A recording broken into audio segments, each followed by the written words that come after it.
잘 배워두면 나중엔 이런 게 자연스럽게 나오는 거예요. 그래 진짜 그게 성정 유출이라고 하는 거거든. 별게 아니고 이 인간의 심성 속에 들어있는 성정이 그냥 자연스럽게 유출되는 게 시라. 그게 옛날 시경의 시가 그렇게 사무사라 하는 얘기가 다른 거 없거든. 성정 유출이니까 사무사지. 그 경지를 이제 얻어가는 거예요. 그걸 배워가는 겁니다. 산의 산부진이요 노중노무공이라. 이런 표현 기법은 재치가 있는 표현이죠. 이제 저기 가운데 이 추구 가운데 간간히 좀 이제 이건 재치라고 하는 것은 깊은 맛은 많지 않은 거예요. 그래도 사람이 깊은 맛 그러면 꼭 한 가지만 이렇게 생각하면 멋이 없는 거예요. 그런 게 아니에요. 사람은 얕은 곳도 있고 깊은 곳도 있고 높은 곳도 있고 낮은 곳도 있고 이 진폭이 굉장히 큰 거예요. 거기에 어떻게 보면 자유자재로 이렇게 돌아다닐 수 있게 이 마음이나 의식 이런 것들을 열어놓을 수 있게 이러지 않으면 딱딱해져. 굳어버려. 오히려 그게 자유스러워.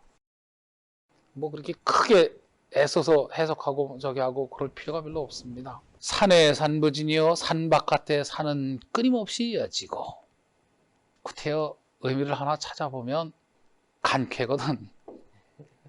중산 간쾌거든. 이건 막히는 거거든. 막아주는 이 겹겹의 관문이 끊임없이 있는 것이다. 그 끊임없이 많은 관문들을 이리저리 찾아서 열어가는 게 인생길이에요. 그게 언제가 끝날라나. 찾아가는 사람의 길은 또 그 나름대로 찾으면 찾아가는 거거든. 그게 인생이라. 노중노무공이라 길 가운데 길이 끊임없이 이어지도다.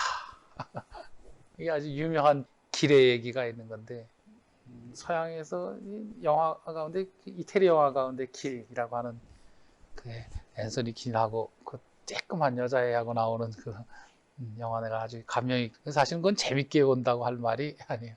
마음을 이렇게 울리는 그런 내용이 좀 있는 그런 영화였었는데 동양에서는 이 길에 대한 얘기가 이제 크게 두 가지가 있는 것이라 하나는 양주라고 하는 사람이 다 알다시피 이제 양주 목적할 때 맹자에 나오는 그 적인데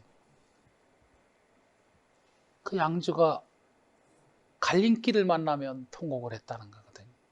거기서 눈물을 흘렸다는 거예요. 이제 이건 양주는 통곡을 했지만 서양의 이제 근세 영국의 시인 가운데 프루스트라는 사람은 이제 이게 가지 않은 길이거든. 그게 한쪽을 선택하면 다른 쪽을 포기할 수밖에 없는 이 인간의 조건, 이것에 대한 그런 그 비애를 느끼는 거거든.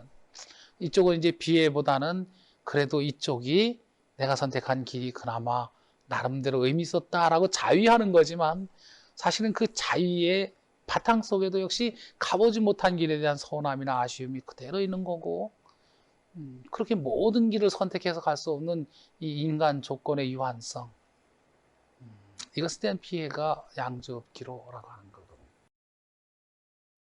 또 하나는 이제 중림치령 가운데 완저억이라고 하는 사람이 궁도지곡이라고 하는 것인데 완저억이라고 하는 사람은 길을 가다가 지금 여기서는 노중노무궁이라 했지만은 사실은 어떤 길들은 가다 보면 끊기거든. 산 쪽으로 들어가다 보면 길이 멈췄어. 그 꼭 뭐 같은가?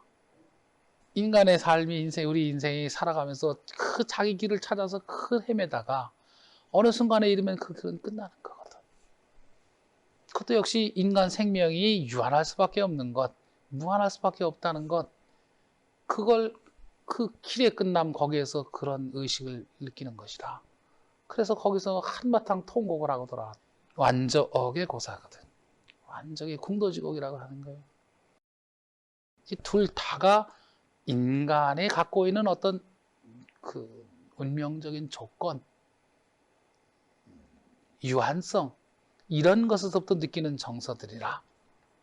지금 이 구절은 이제 그런 의미를 드러낸 것이라기보다는 오히려 살아가는 과정에서의 많이 겪어야 되는 관문으로서의 험난함들, 그리고 이제 그것들을 그나마 그렇게 돌파해가는 그런 길들을 열어가는 그 모습, 그것을 이렇게 한번 표현해 본 것 같아요. 노중노무궁이라.